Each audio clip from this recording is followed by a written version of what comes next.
This week on The Right Side, the BC NDP is promising to spend without first raising revenue. A Calgary public school confiscates banana bread, disappointment regarding the Northern Gateway pipeline, and the refugee situation on our southern border has changed, and not for the better. This is The Right Side, Episode 12, recorded Saturday, April 15th, 2017, Taking Away Our Banana Bread.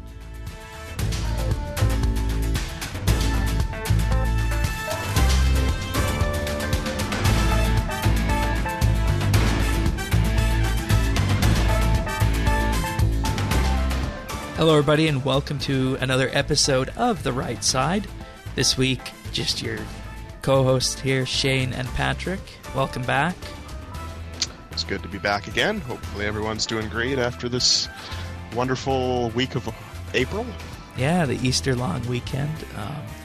Here in Alberta, it's looking more like January than April, but that's to be expected with weather in Alberta. You know, it can snow any month of the year practically, even in July. And of course, out here on the southwest BC coast, it's looking more and more like shorts weather and getting closer to spring weather, and summer's just around the corner. Of course. Anyways, we're not here to talk about the weather. That would be a much more boring podcast. That would be theweathernetwork.com or something to that effect. But, of course, The Right Side is a podcast that wants to cut down on the sensationalism and bias that you find in the media and also bring to the surface stories that might have been glossed over in some cases or were just completely reported on from the wrong angle. So that's what we endeavor to do weekly here at The Right Side. And of course, show notes and whatnot can be found at rightsidenews.ca if you want to follow along with this episode. We have detailed show notes there that you can find and consume. Our talking points and links to the original stories, so you can see that we are not making these things up. We are not a curator of fake news. So, unlike a lot of journalists, we do actually cite our sources. That's right. That's right. So, what do we got? We're going to start in BC this week. That's a little bit different than normal. So, go right ahead. Yes. So, what came out this week was, of course, the start of the election campaign back on Tuesday.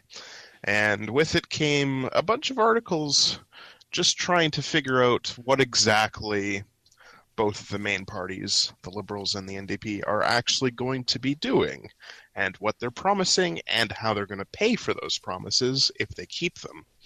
Which, of course, when it comes to politicians, that's always a fun topic on trying to figure out what exactly they're going to do.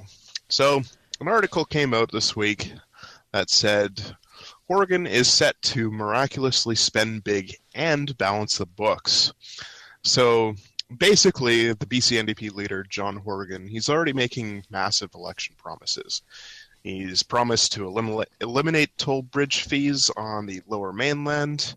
He wants to freeze BC hydro rates. He wants to eliminate medical service premiums. He wants to introduce $10 a day childcare. He wants to give $2.2 billion for public transit, and he wants to upgrade the Trans-Canada Highway to 4 lanes from Kamloops to the Alberta border. That's a pretty long distance. Yeah, it is a pretty long distance, and in theory, all of those things sound good, and if someone just looks at that and says, hey, I don't want to pay fees on toll bridges, I don't want to pay any more on my MSP. I'll go for childcare. That's good. Transit, that's great. Oh, Trans-Canada Highway, that makes me go a lot faster. But when you think about it, what's unclear is how exactly he would manage to raise the money to pay for all these promises, assuming, of course, that he does keep all of them. Now, Horgan's vowed to raise income taxes on the province's top wage earners, which basically is those making over $150,000 a year. But if you crunch the numbers, an income tax on the rich would only generate about $250 million a year in additional government revenue, which is nowhere near enough to pay for everything Horgan's promised so far. And it's noted that the child care plan alone would cost $1.5 billion. So it's only one of 5 promises. Exactly. And that's not even his full platform. So the question remains, where's the rest of the money going to come from? It's kind of hard. It's kind of hard to see how he can manage to spend so much and still manage to balance the budget without massively raising the taxes across the board for everyone. No matter what he promises, and no matter how much he crunches his budget numbers, he will still be accused of having a secret plan to jack up taxes on everyone, regardless of what his good intentions are. Yeah, and there's a saying here in Alberta that we've learned very quickly, and I think lots of people have learned, is that in the word NDP, the ND is the tail end of the word spend. So they're basically the spending party. And it seems like that's what he wants to do here, because this is only really looking at the spending side of it, and nowhere does he mention where this extra revenue is going to come from. And that's going to be pretty hard if you don't want to build pipelines and stimulate natural resources at the same time. Mm-hmm. And of course, that just flows right off the tongue. Spend DP. Exactly. Exactly. Basically, in contrast, the Premier, Clark, and the Liberals, they've rolled out a more modest platform with only small spending increases on everything to make sure that they don't raise taxes. Quote, our plan is costed and paid for. It doesn't mean higher taxes, which is what Clark said.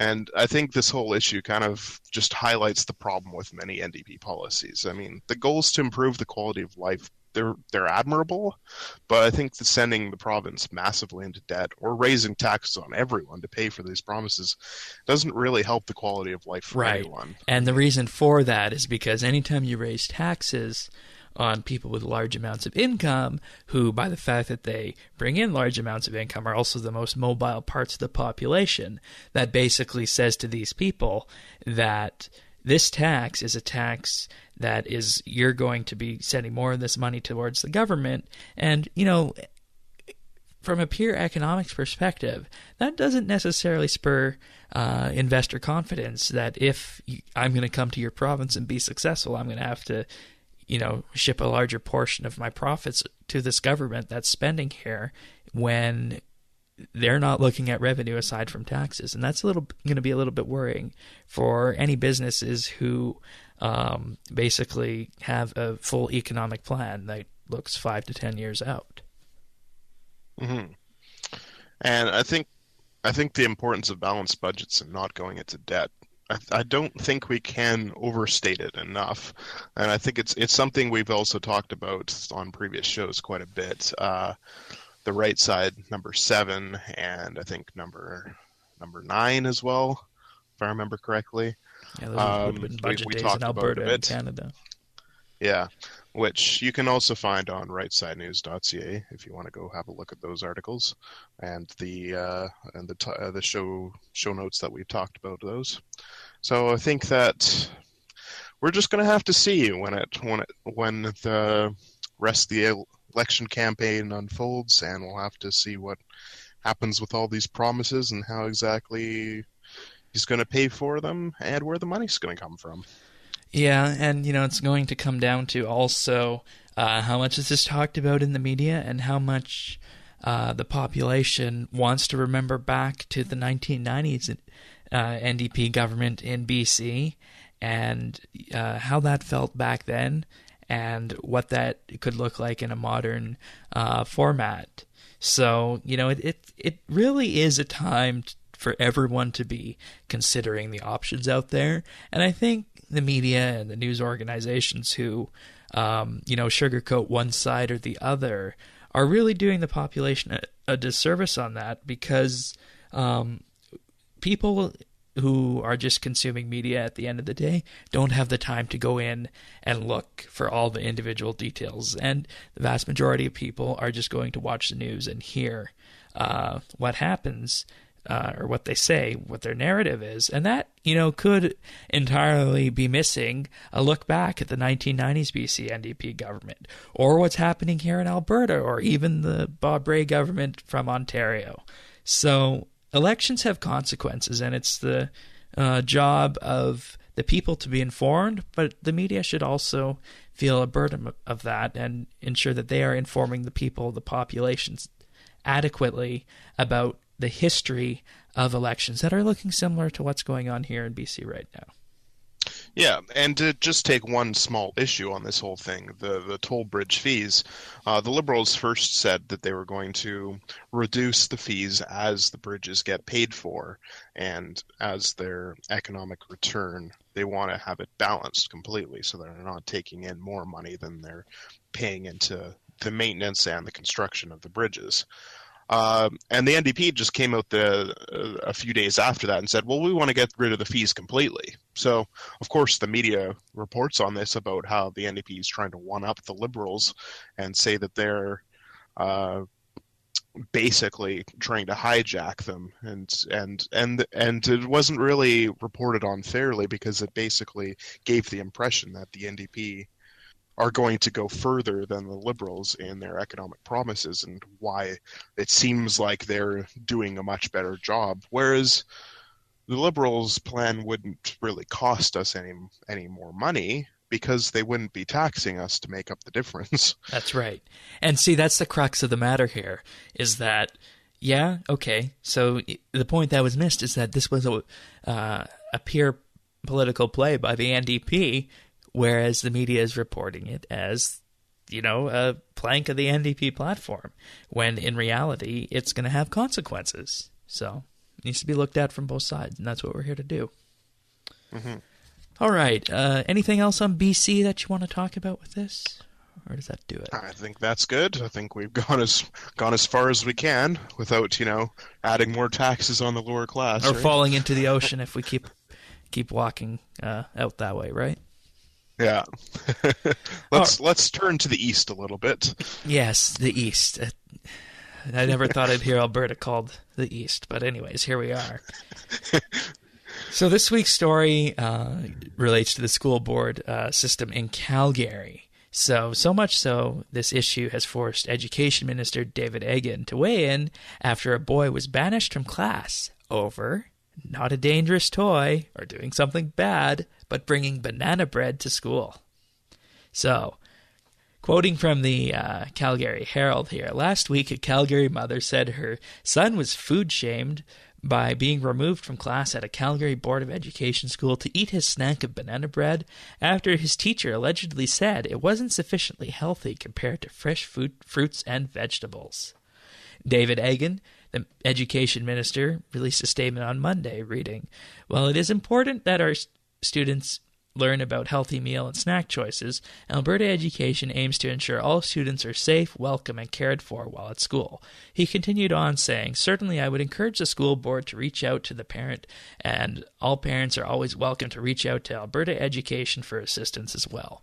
Now, on the surface, this story feels that, this might be an isolated case, but the reality is this has actually been a reported issue in Calgary Board of Education schools. The boy's mother said it's too late for this because this incident isn't the first time it's happened, and it's only the latest in a series of food squabbles that have been seen. Previously, a granola bar, applesauce, pudding, and a fruit roll-up were also deemed as problem snacks by teachers in Calgary Board of Education schools. Some parents have told Post Media that they'd experienced the same food censure elsewhere, and they say, "This is a pretty standard action at our school," said the woman who didn't want to give her name. "Not only do you get things taken away, you get a tongue lashing. It's a shame when they take it out on the kid." So, I don't know. What does this seem like to you? Because, banana bread that's homemade isn't going to have all the preservatives and bad things in it that you would get if you bought a pre-made one from the store. And, I think that the family that produced that banana bread probably went to a lot of trouble to do that, because if you're making banana bread for a school snack, that shows dedication. And, what parent would want to have that taken away by a teacher? Yeah, to me it just reeks of PC gone mad, Yeah. And the fact that this has happened, I'm on the internet fairly frequently, I could say, and I've read things in threads about, what stupid rule did your high school come up with? And just reading the stories, it really doesn't surprise me that something like this would happen, because schools and teachers will often come up with a lot of crazy rules just to maintain control of their school and their classrooms, when really it's not necessary whatsoever. Yeah. And to to go on about something about banana bread when it's not sufficiently healthy. I mean, it's not like he was eating A a bag jar of sugar or a bag of chips. I mean, or, soda. right? And I mean, this was an elementary school, so granted they don't have pop machines and whatnot in the schools, and I know that here in Edmonton, high schools and whatnot have even endeavored to replace some of those machines with healthier alternatives. So this kind of thing is happening, except there's a choice in high schools. And, you can say that, oh, this might be a teaching sentiment, but I think it's going a little bit too far when the school's mandating that snacks need to be exactly this or that to fit with a lesson plan, providing you know that they're not a bag of walnuts that's going to contaminate the entire room and trigger anaphylactic shock in some student. Mm-hmm. So I think as long as it's not a health issue, it really shouldn't be a problem. And I don't think that banana bread is unhealthy enough to be a health issue. This goes into the ultimate point about this, and that's that at the end of the day, parents should have complete choice over what their children are sent to school with, whether it be for lunch or for snack. And the overreach seen here by the school board is very telling of what's happening now. We've moved from a case in the 1960s and 70s where it wasn't uncommon to see schools use the strap or other kinds of punishment against children to a hands-off approach in recent years. But as we're moving into the 21st century, teachers and the education system, I think, are slowly becoming co-parents. That's their actual terminology of the students today. And, this is something that everyone needs to be wary of.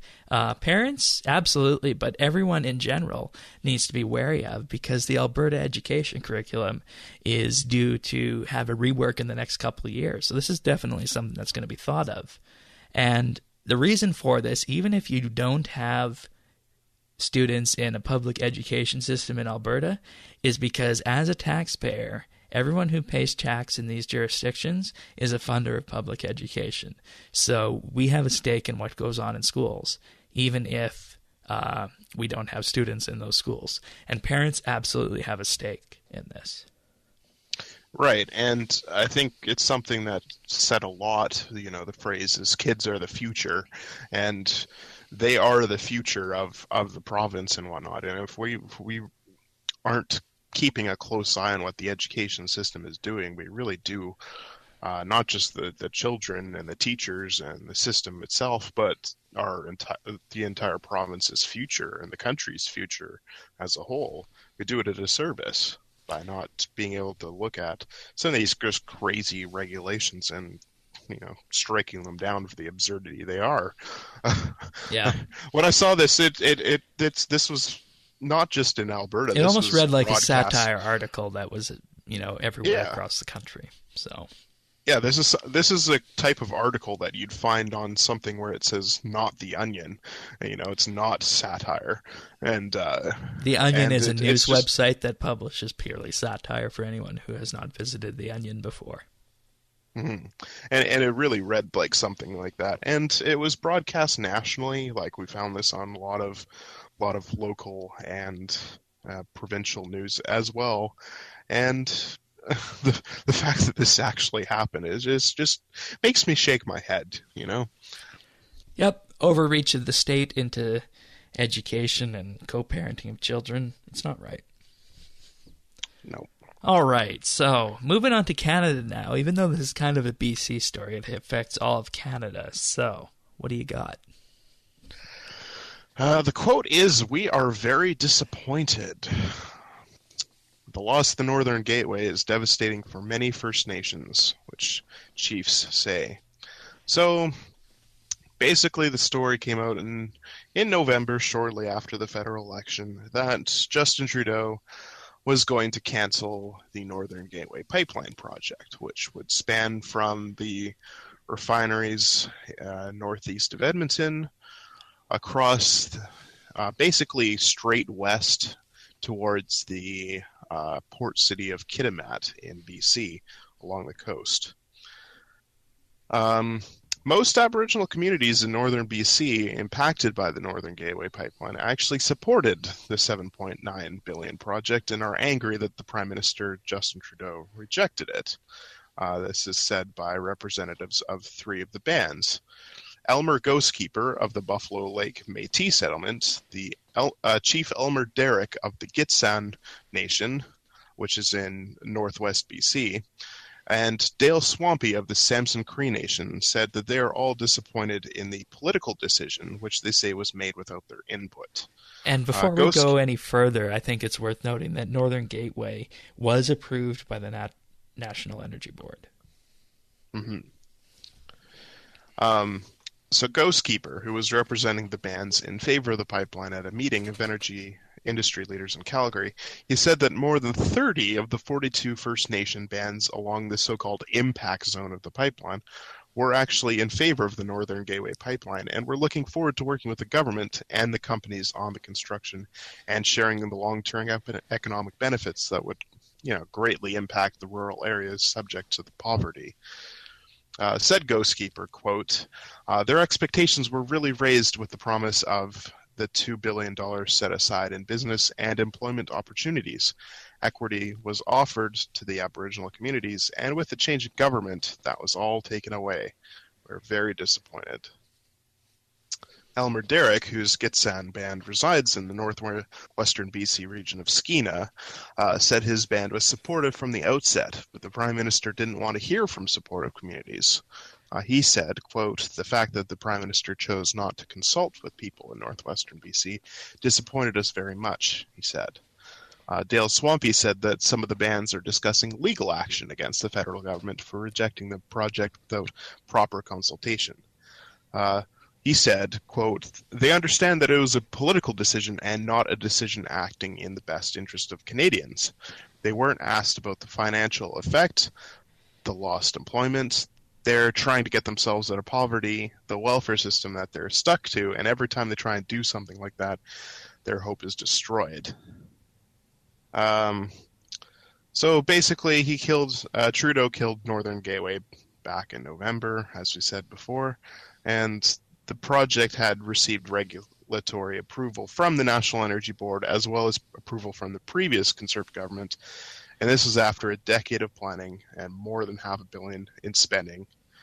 And our last quote here is from Michael Binion, who is a director of the Energy Association and the president and CEO of Questerre Energy Corp. He said that the pipeline's rejection has devastating consequences on the Northern Aboriginals. He said, this was a multi-generational opportunity to eliminate poverty in over 24 of our First Nation and Métis communities. It's also a direct loss.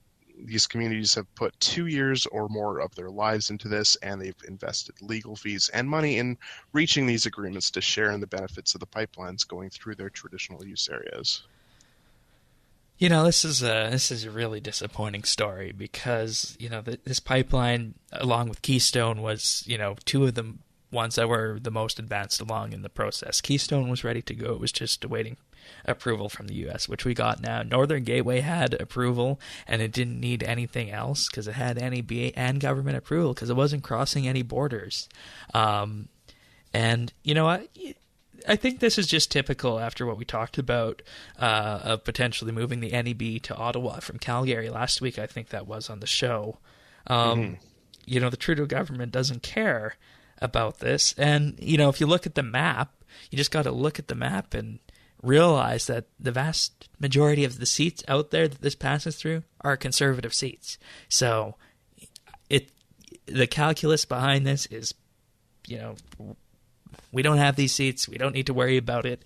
I can appease my green friends, and we can deny a pipeline to show that we're green. When in reality, the oil that is being produced by this pipeline is still going to be produced, and it's just going to be shipped elsewhere through other methods, such as trains, which we know trains are not the safest way of shipping oil. So, I think that this just shows that the fact that you don't hear about these settlements and bans that are actually for these projects in the news and the media that often, I think it shows the media bias on this matter, and it also shows that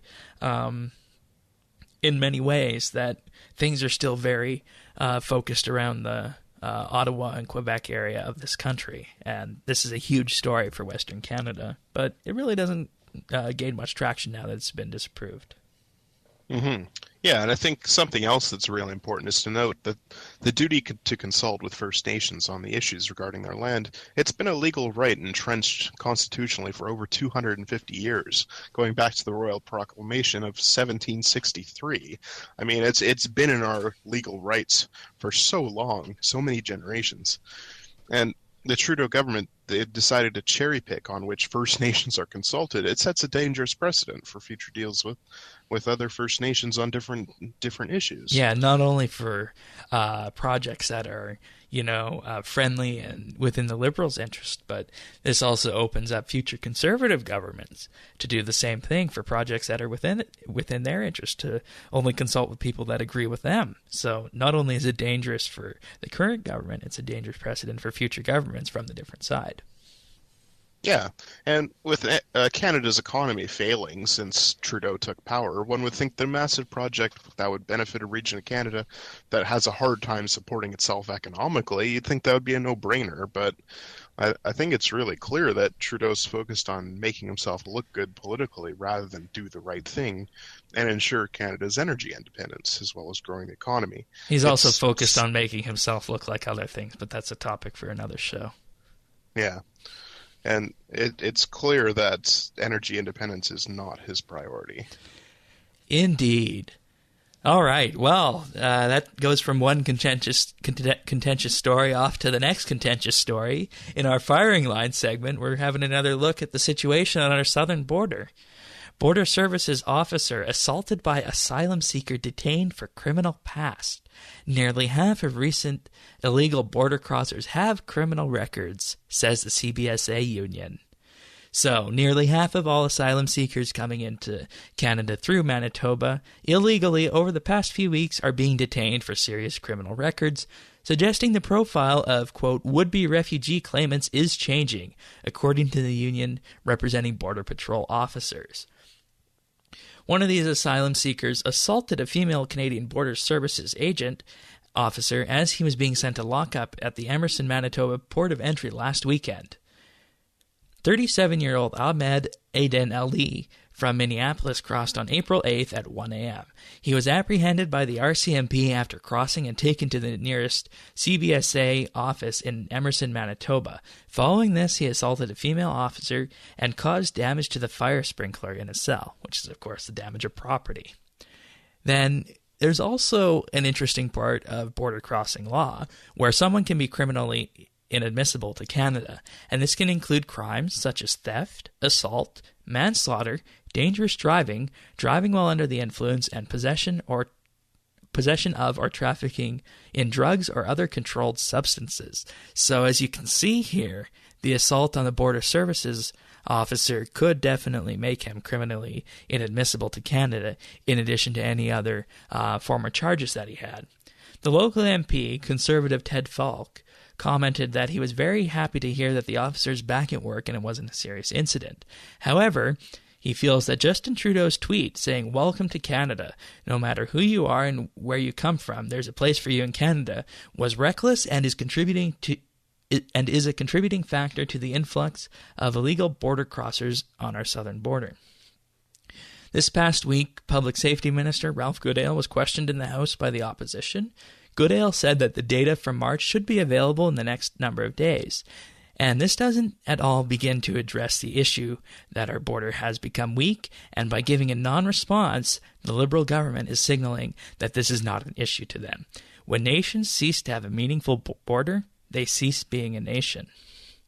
Ultimately, the union that represents the CBSA wants more staff to process these claims, and also wants expanded jurisdiction to enable the CBSA to patrol the area in between Canada's 117 border crossings. Currently, that's RCMP jurisdiction.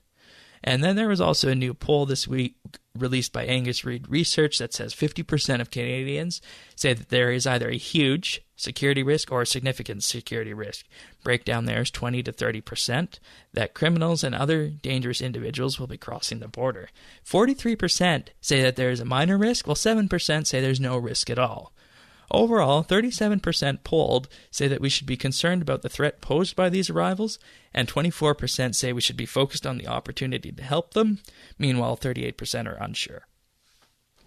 So, this is the current state of affairs on our southern border, and it's not really getting any better, despite the fact that the public safety minister previously had said he was going to be looking into this, and there doesn't really seem to be any substantive action coming from this, and the fact it's getting warmer out, I think, means we're going to be seeing more of them. Yeah, and it seems like they're throwing more resources at the problem without actually fixing the problem itself, which would be to enforce the law and to stop them from crossing illegally over our borders. Right. And, the border is there for a reason, and it's a pure loophole that if you cross between one of these border crossing points, you can claim refugee status. Whereas if you go to an actual port of entry, you need to go back to the U.S. because of the Canada-U.S. Safe Third Country Agreement, I believe it's called, which says that you need to claim refugee status in the first country that you land. So, there's an easy way to fix that. It's to just enforce this border and make these people who are crossing at these illegal entry points go back to the U.S. and enforce the law that way. I personally can't say what the action is going to be from the government. I thought we'd have seen something by now, even from this government on this. But the fact we haven't so far doesn't leave me much hope in the future for rectifying this problem. Yeah, we've been talking about the border for how long now? It's I think we're going back to episode 2. Yeah, episode 2. Episode 1, maybe. No, I believe it was episode 3.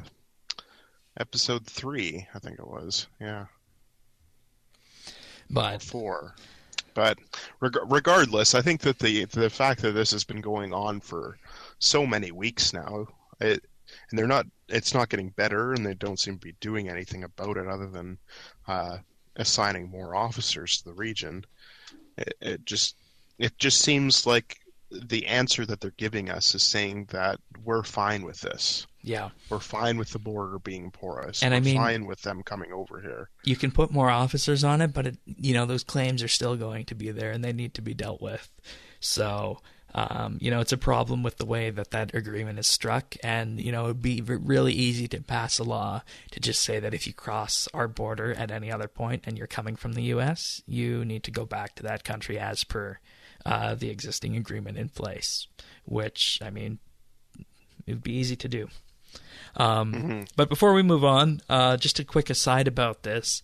The Rebel undertook a fact-finding trip to New York this past week to actually see the other side of the illegal border crossings from the U.S., and they found out that there's, in essence, a well-organized human trafficking ring that gets the illegal refugees or asylum seekers from a major population center directly to the border. And according to sources on the American side, the RCMP actually knows about this. But there's been no cross-border talks between agencies to correct the problem. And, of course, this is a developing story. The Rebel says they will have more information on this in the coming week.